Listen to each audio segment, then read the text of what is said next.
What's up, everybody? Welcome into the Week 4 episode of Frontier League Sports Live. I'm your host, Dylan Funk. We had another exciting week of action last week around the Frontier League, including our second overtime game in 3 weeks in our Frontier Sports Live Game of the Week in Spring Hill. And before we preview the matchups for Week 4, let's recap all the action you may have missed. We started the week with volleyball in Eudora on Tuesday night when they hosted the Spring Hill Broncos. Cardinals would take the first set before the Broncos would storm back and take the next 3 in a battle of league contenders. Sticking on the volleyball court, we go over to Lewisburg, where the Wildcats hosted the Bonner Springs Braves. Lewisburg would defend the home court well as they swept the Braves in 3 straight sets. And also on Tuesday, we had boys soccer in Paola between the Panthers and the Bulldogs. Baldwin continued their impressive 2024 campaign with an 8-0 win as they would spread the Panthers with 14 minutes left to play in the second half. Back to the pitch on Thursday in Eudora as they hosted Lewisburg. The Cards would put it away late with 2 goals in the second half and win the match 3-0. And to the action on Friday night, first in Baldwin City as the Bulldogs returned to Liston Stadium to host the Burlington Wildcats. A pair of rushing touchdowns from Alford and Frost wouldn't be enough as Burlington would score the go-ahead touchdown in the third quarter and hold on to win 20-14.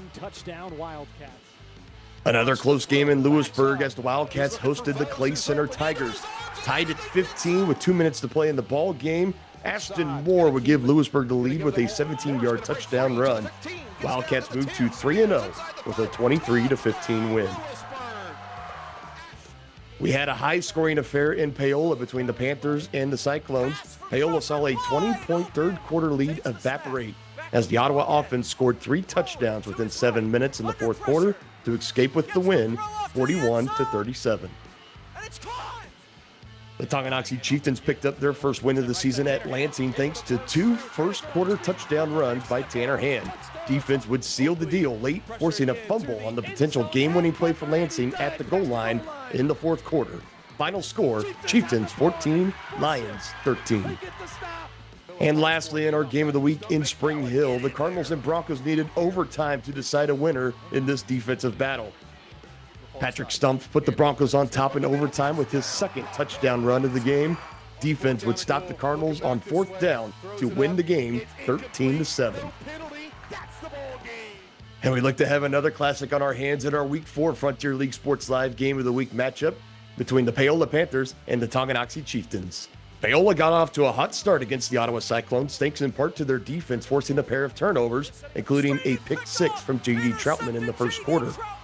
With a 20-point lead in the second half, the Panthers could not stop the Cyclone rally as they would drop a heartbreaker in the final minutes, 41-37.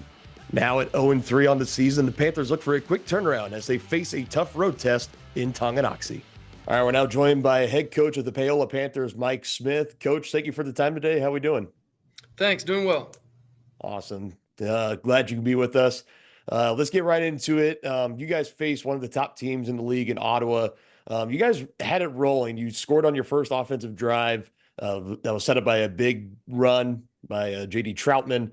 And then you had the turnovers on defense as well, including that pick-6, also by J.D. Troutman. We'll get into more about his performance in a little bit. But just kind of take me through the week last week, your guys' prep. What was the game plan going into that game against Ottawa and the strategy?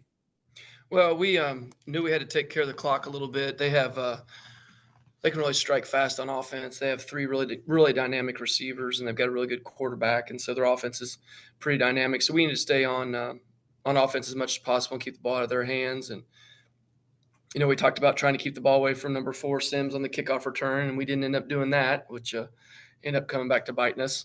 But that was kind of the game plan, just try to get better from week 2 to week 3, and I think we got a little bit better at some things, and some other things we took some steps back.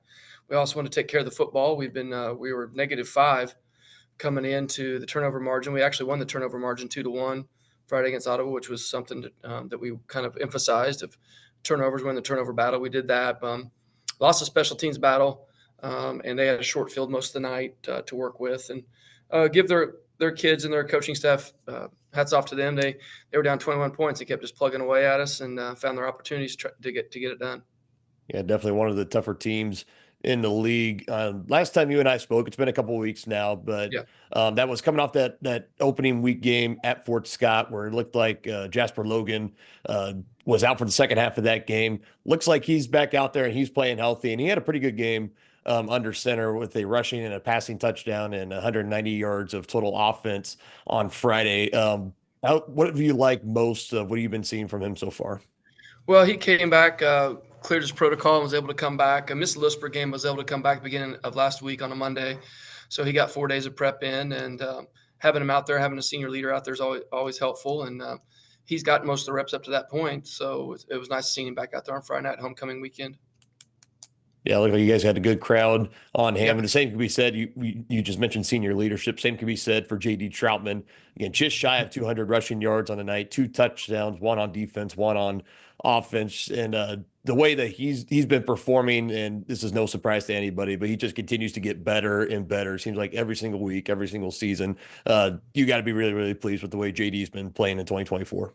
Yeah, he's playing really well. Picked up, he's a 3-year starter for us, a returning starter on two-way starter last year and continue that on. Now he's taking on some of the punting duties now. He's also our kicker. And so our hardest part is trying to find him a chance to get some breaks here and there during the game. So maybe we need to do a better job of finding ways we can get him a little bit more rest. Hopefully when the temperature changes a little bit, that'll help. But again, he's had a very good season this far.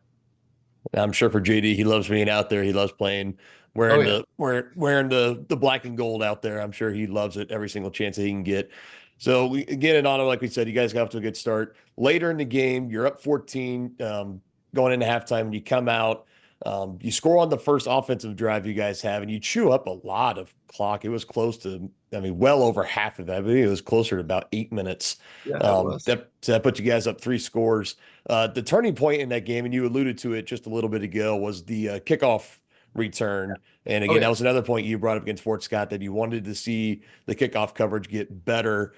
This game, definitely three big returns. One of them that put them in Panther territory, and then the one right after when you guys went up 3 scores, took it to the house for the touchdown to make it 34-21.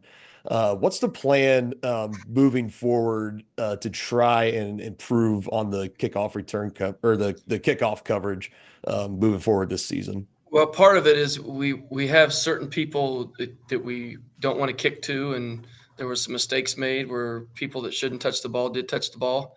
Also, I mean, we practice it 3 times a week, kickoff return, and we set up pods they need to run to, and how to do that. We may try to do some different drills of how to get off that first wave block and get back into our lane a little better. And it seems like we're not breaking down very well. We're running past the ball a little bit, but we looked at it on film on Saturday with the kids, and uh, there's definitely room for improvement there. It's been not a very good unit for us this year. In the fourth quarter, you guys still had that 37-21 lead, like we mentioned. The Ottawa offense, they ran off 3 touchdowns with just a little over 7 minutes in the fourth quarter. Like you mentioned, they are highly explosive. They got a great quarterback, great group of receivers out there as well, running back too, with Sylvie. From your perspective on the sideline, just kind of how did you see everything go down in that fourth quarter? It was just kind of one thing after another after another. And what was your message to your team afterwards? Finish games. There was ample opportunities to finish games, and all we had to do was probably able to hold on the ball for a few more minutes there when we had the opportunity, and we turned it over right back to them. And playing on a short field,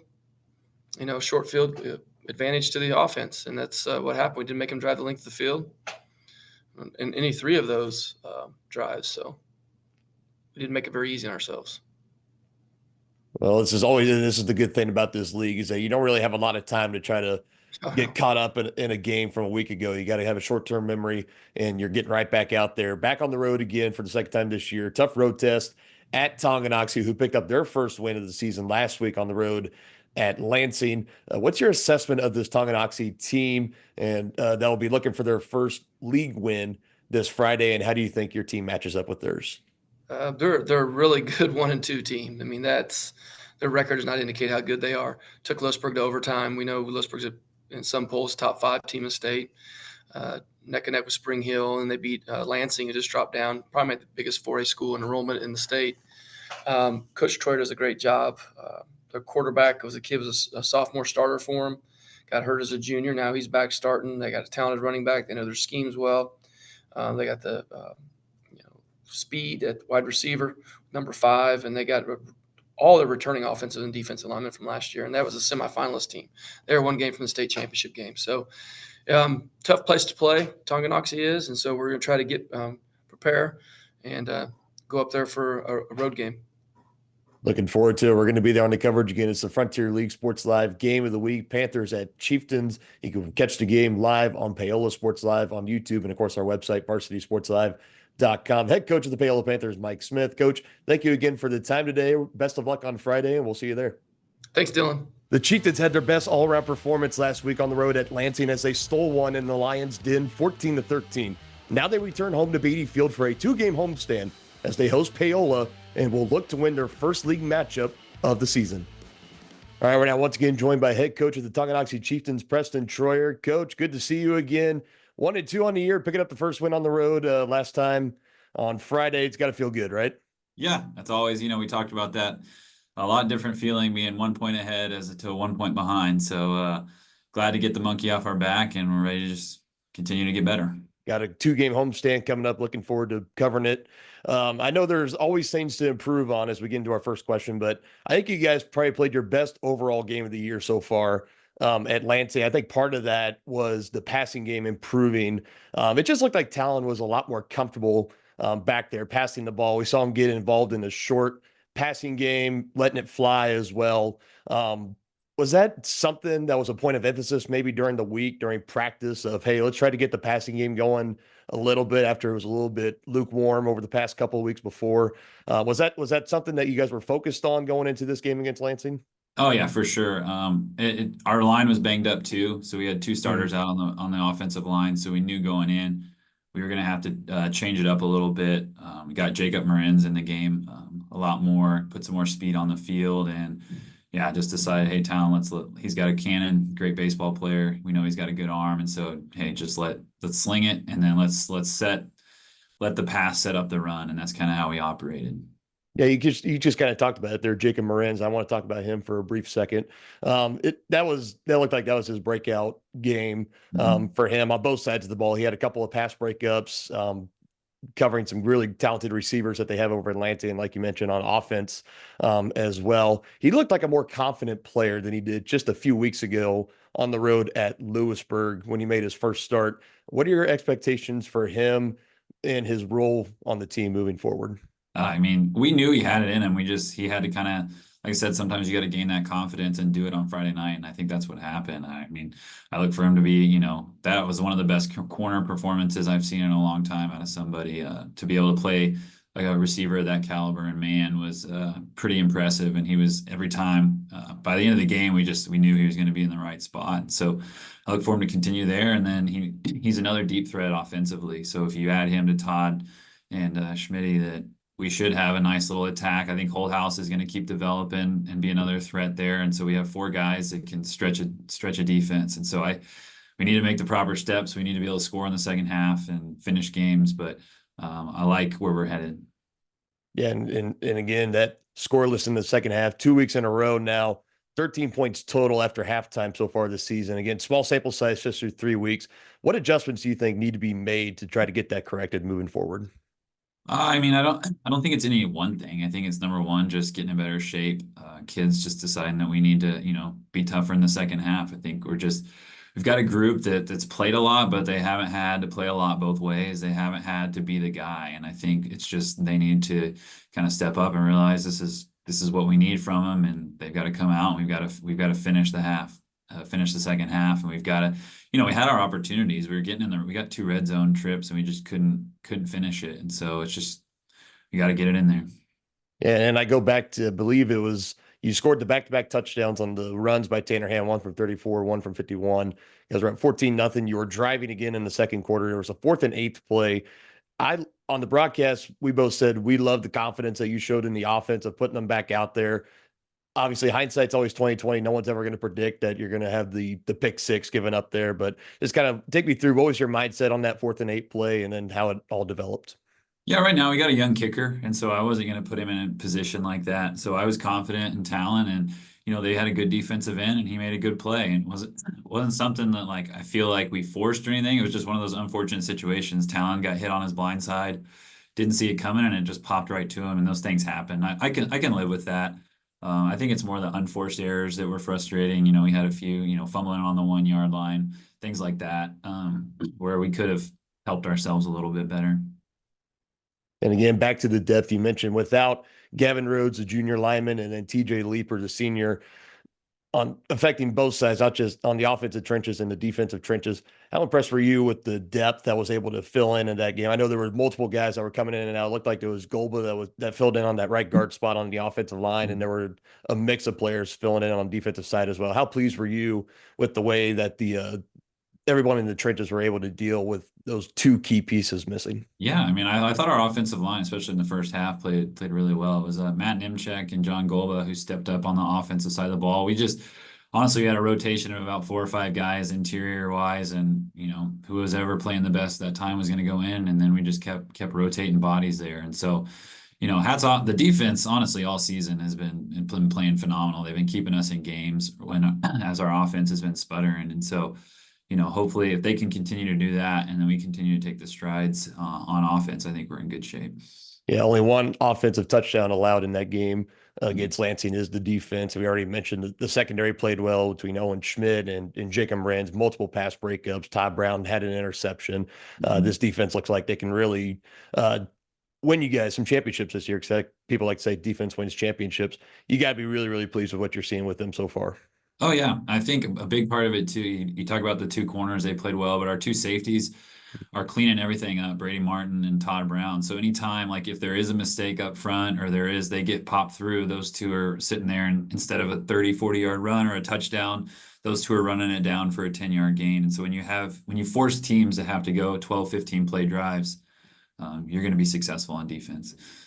So now you guys return home, back-to-back home games. You host Paola this Friday, Bonner Springs is next Friday, but we're going to talk about the matchup with the Panthers. 1-2 on the year now. Are you guys looking to pick up that first league win still? You talk about getting the monkey off your back with the first win, now picking up that first win in league. Just give me your thoughts on this matchup with the Panthers and this squad that's led by Coach Mike Smith. Yeah, we get a little change of everyone that we've kind of played so far. They've been heavy run, but they're doing it more out of spread formations and things of that nature, where now, you're going to see 2 back, you're going to see 3 back, you're going to see 2 and 3 tight ends. You're going to see a lot of different formations and just a physical downhill run game. And so we've got to, we know Paola well. We know, they've been running the same system for quite a few years, and we know it's going to be a physical, tough game. They're not going to give up much. Defensively, they're going to be stout in the run game, and we know that they're going to come with a lot of firepower on offense, ready to just run it down our throats. And so we've got to be ready. We've got to make that next jump, and be ready to play a physical football game. Should be a great one. Again, it'll be this Friday night at Beatty Field at Tonganoxie High School. The game can be viewed on Tonganoxie Sports Live on YouTube. Coach, just any final messages to any Tonganoxie fans looking to come out to the game on Friday? Nope, just come out and support and have a good time. Well said. Coach, thank you again for your time today. Best of luck on Friday. We'll see you then. Thanks. It should be another great one this Friday night between the Panthers and the Chieftains. As always, you can view that matchup on YouTube at the Tonganoxie and Paola Sports Live YouTube channels, and as always at our website, varsitysportslive.com. Now let's take a look at the rest of the matchups we have going on here in Week 4 around our Varsity Sports Live network. We start the action Tuesday, September 24th. Baldwin on the road at Lewisburg. Boys soccer matchup and volleyball between Washburn Rule and Spring Hill. And then on Friday, we have our football matchups. Wellsville at Baldwin, Eudora at Ottawa, Bonner Springs at Lewisburg, Piper at Spring Hill, and our Frontier League Sports Live game of the week, the Paola Panthers take on the Tonganoxie Chieftains. And as always, all the matchups this week can be viewed over on our website, varsitysportslive.com. Be sure to subscribe to us here on the Varsity Sports Live YouTube channel and hit that notification bell so you never miss an episode of Frontier League Sports Live. Like and comment down below and share this video with everybody you know. And we're going to be back with another episode next week in Week 5. I'm Dylan Funk. Thank you all for watching, and we'll see you next time right here on Frontier League Sports Live.